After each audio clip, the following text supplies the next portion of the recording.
Hey, what's up everybody? This is DDS, and in this video I'm going to be telling you all a story that I feel can help inspire someone who may have started something and then it didn't go the way they thought it should go or whatever, and then they just decided to give up or thought maybe they should give up.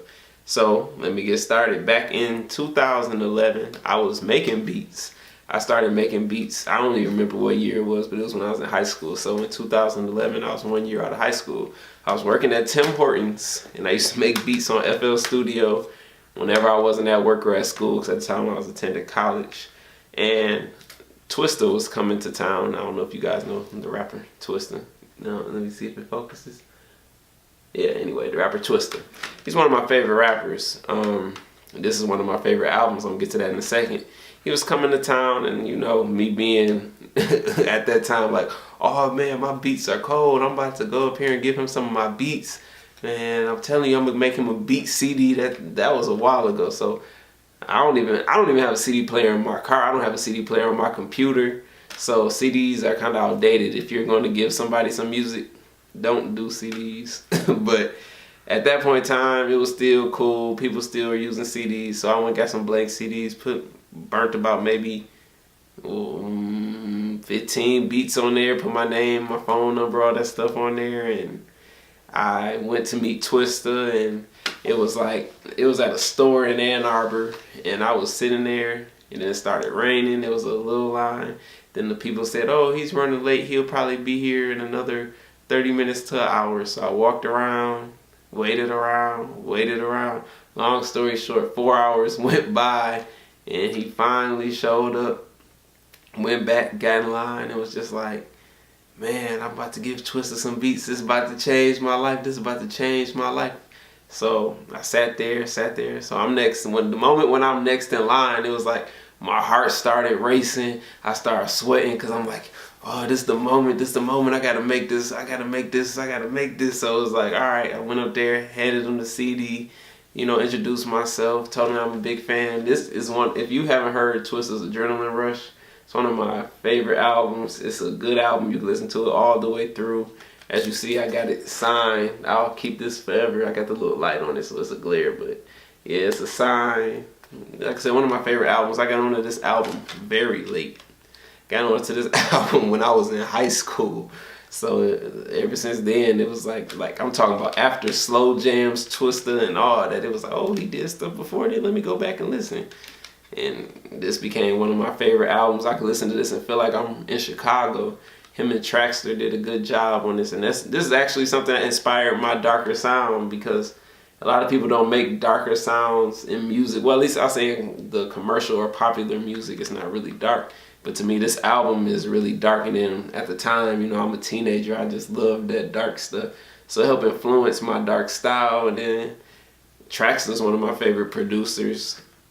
He did the whole album, and it's like, I really want to do that with somebody. I want to find an artist and just do a whole album with them, just build something. The storytelling, everything is on this album. If you haven't heard this, go check it out. If you heard it, I don't need to go about it anymore, but the point of the story is, anyway, so I gave him the CDs and stuff, so I left feeling all confident, so they're smiling, leaving, and then I get home, still smiling. Now, get back to work. Now, time went by, and it was like, yo, I never heard nothing back from Twista. And it was kind of like, I wonder why. And then I'm like, were my beats not good enough? Was it this, was it that? And then after a while, it just became, hang on one second, turn that back on. Sorry, I didn't like having the black screen back there. But anyway, so I was trying to find out why I hadn't heard back, but I kept working. And I kept working. Now that happened in 2011, and I didn't get a response, didn't get anything. So it was just like, okay, what's next? So I kept working, and then you fast forward 2 years later, 3 years later, I had one of the biggest songs in the country at the time, which was Dej Loaf's Try Me. So I really just wanted to tell you all, no matter what you do, I know sometimes it's hard to get out there and put yourself out there to try and get an opportunity, and it may not go the way you think it should go. But even if it doesn't go the way you think it should go, that's just a part of your story. Everything that you're going through is part of your story for when you get to where you're trying to go. But the only way you can get there is if you keep on working and keep trying to get there. So don't stop no matter what. I look back at this day and I just laugh because now I hear those beats and be like, dang, now I really know why he didn't call me back. I wouldn't have called myself back either if he even listened to it. Some people don't listen to CDs, you know, he might not have listened to it, but if he did, I understand why. And you know, to this day, it's like I'm gonna reach out to Twista and try and get him some new beats and maybe we can make something happen with that because he's definitely one of my favorite rappers. But yeah, so moral of this story is don't give up no matter what happens. Because you never know. It's going to take time. Nothing happens overnight. You know, people might be like, oh, you blew up. Oh, no, I didn't. That's proof of it right there. 2011, sitting up there in the rain for 4 hours waiting to meet Twista to give him some beats and never hear back. But I kept on working, kept trying to get better. And I said, one day he's going to work with me. And I said that about everybody. Everybody that didn't use my beats, it was like, well, one day y'all going to work with me. So yeah, I just hope I inspired you to keep working. I know it sounds like I'm just talking, going all over the place, but I just wanted to inspire you. Keep working.